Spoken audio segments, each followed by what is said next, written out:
Now, how would you say the wines of Gattinara differ from the wines from the south of Piemonte? So from my experience, basically the Nebbiolo interpretation from the southern, so Langhe region, Barolo and Barbaresco, Yes. where the soil that they have is more on limestone, clay, marn, a little bit different, of course. What I can say is that the impact of the wine on your palate is different.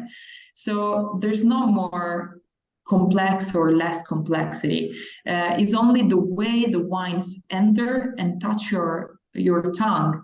So, for example, for my experience, I find Barolo more round. So in the very beginning of the palate, so very round, while Gattinara generally goes straight to the end of your tongue, thanks to the minerality and the kind of saltiness that you can feel because of the minerals that you can have from the soil. So they are very vertical, very straight until the end of your tongue, and very long in terms of finish. At the beginning, someone can say, yes, but Gattinara seems a little bit more delicate compared to the strong complexity of a Barolo. And I can say yes, but it's only the way of influence the palate. Because if you do chemical analysis, there's no any difference in terms of complexity. Because the roots of the vines in Gattinara goes very deep and are able to extract a lot of minerals, a lot of microelement that gives complexity, but gives a different impact on the palate.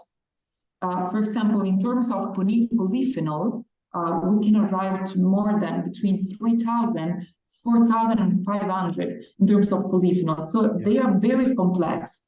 But because of the minerality, in this way, I would like to use the terms minerality because to me it's very indicating this, very representative of this terroir, can give you a sort of verticality and a sort of long finish as I'm going on the palate. This to me is a big difference. The wine that is in our market right now, this is the 2019 Gattinara.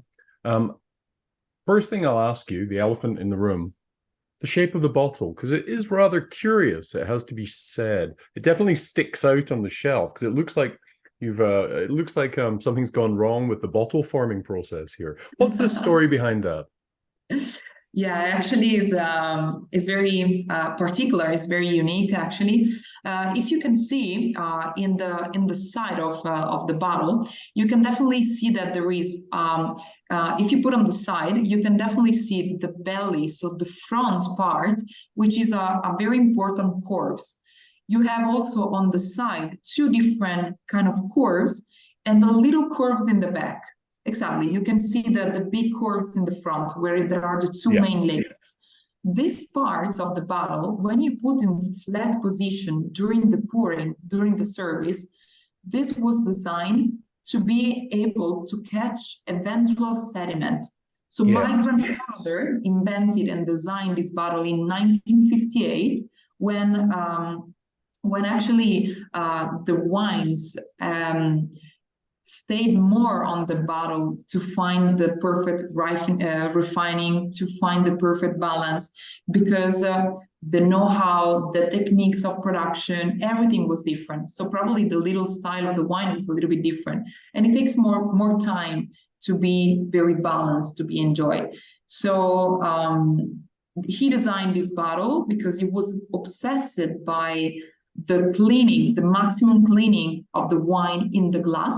So this part, when you pour the wine with the labels facing down, it catches the sediments, if there are, because Nebbiolo is a wine that can age forever.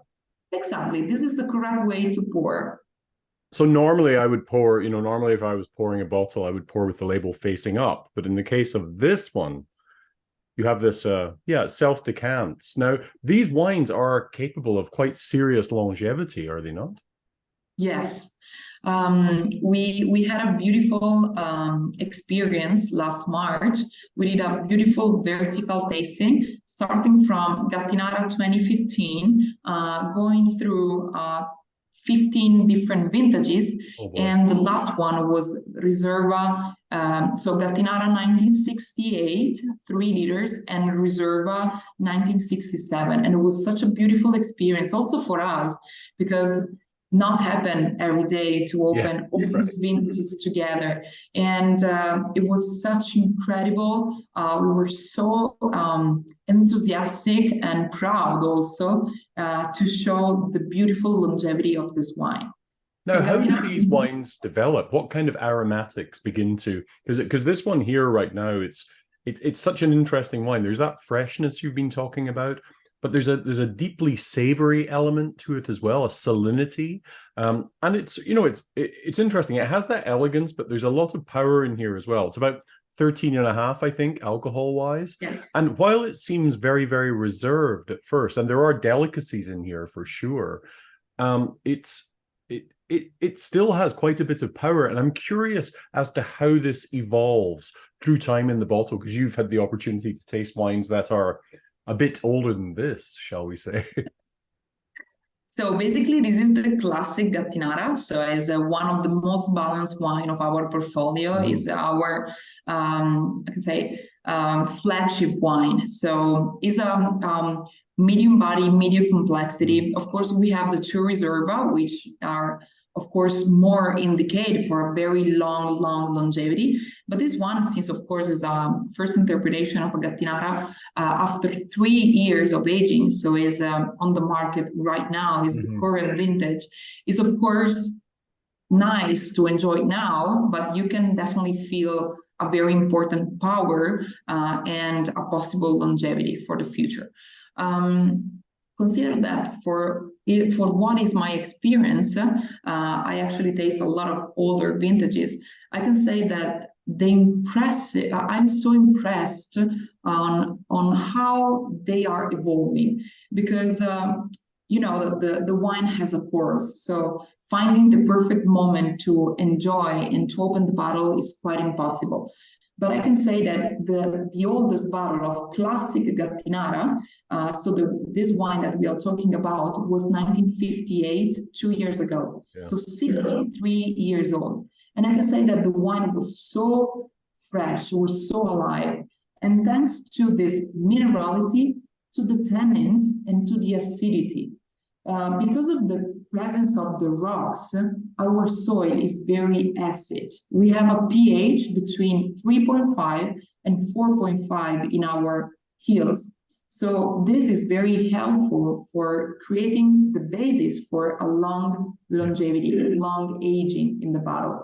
The result into the bottle is, of course, that all the wines change completely in terms of color, in terms of nose, in terms of palate, in terms of aromas that develops.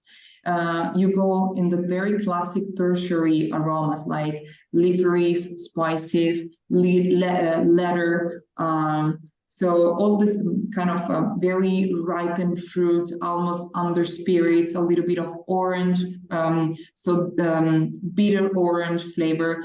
But what I was very surprised from these wines is that the tannins and the acidity levels always remain stable. So authentic, even after 60, 50 years. This is the most interesting part. Tasting this today and having this in the glass for only, 15 minutes, 20 minutes, it's amazing how this has evolved just in the glass over that period of time, as it's come from cellar temperature, my basement, to room temperature. It's really, really beginning to express itself. I'm finding a certain amount of spiciness and florality coming through. It reminds me of, you were talking about being at the foot of the Alps there, or the pre-Alps, and it reminds me somewhat of some of the aromatics I find in wines from Savoie, like from France. Those kind of alpine herbal notes are beginning to come through on this, and it's really quite enchanting. It's a wine I've tasted often over the years, but I don't think I've really sat down with it and analyzed it like this. And it really is, it's an incredibly expressive wine. It's very, very subtle, but there are so many complexities in the glass here. I'm really enjoying that this morning. Thank you very much. I really appreciate. Yes, it's exactly what we're trying to do. So this floral part, this juicy, this freshness of the fruits that you can definitely feel in this wine Yeah. is something that we care a lot in our classic Gattinara. Basically, this wine is obtained from fermentation in the stainless steel tanks because after many tries, we realized that stainless steel tanks really helps to express this freshness, this juicy part, which we like as a style. And then after 3 months, so after the fermentation and the stabilization in the winter time, so basically in February, we put this wine aging in big barrels, open and very old. We have in the cellar barrels of 40, 50 years old, which are still very useful for our classic Gattinara in particular and for the Riserva. So we are very traditional as a style. And these oak are also the biggest that we have. So so we basically in the cellar have barrels from 20 to 102 hectoliters. But the one that we use for the classic Gattinara are actually the oldest and the biggest. So 70 and 102 hectoliters, because we would like to maintain this freshness and this juicy part that is obtained from the stainless steel tanks fermentation and evolution, of course, but giving a little bit of structure, a little bit of power, a little bit of deeper flavor, and kind of under bushes, a little bit of herbal from the mountain. So all this part, also a little bit of spices, comes from a very old oak. So no new oak notes you can feel in this wine. And this is our choice. No, it's definitely a terroir-driven wine for sure, and I definitely prefer it to a few wines from further south. But yes, I'm really enjoying this today. Now, here's a question for you. Yeah. You must have had this particular wine, with so many different dishes over the years, so many different types of food. What are your personal favorites? Perhaps a regional pairing, and then something perhaps a little bit different from elsewhere in the world. Yeah, so my job gave me the opportunity to travel all around the world, and I'm so happy that this wine can be enjoyed and paired with very different type of food. So basically, of course, the Italian culture is very rich. So everyone knows a beautiful risotto. We have the rice production 15 minutes from Gattinara, so of course a very nice risotto is one of the greatest pairing. Of course, pasta. We are the country of pasta, so different type of sauce, different type of pasta is of course another great pairing. Also, for example, ravioli, agnoli del Piedmont. So all this very Piedmont cuisine is, of course, one of the great pairing. A little bit of meat. We have a lot of wild boar meat. I was about to say that. So definitely something that goes very well with this. This one has a medium complexity. I cannot say it's very complex, as could be, for example, our Gattinara Riserva or other wines from our portfolio. But I can say that goes very well with this type of food. I had the experience also with some very delicate fishes. So very delicate, some fish of the lake, some very delicate white fish especially. So that has a lack of terroir flavors, so not very fish flavors actually. I was in Korea with Korean food, Japanese food goes very well. All this umami flavor can definitely goes very well with this wine. Well, I was definitely imagining a kind of wild boar ragu, tomato-based sauce with wild boar. with a pasta, but also maybe some braised rabbit. Rabbit perhaps braised in this particular wine would hit the spot for me, I think.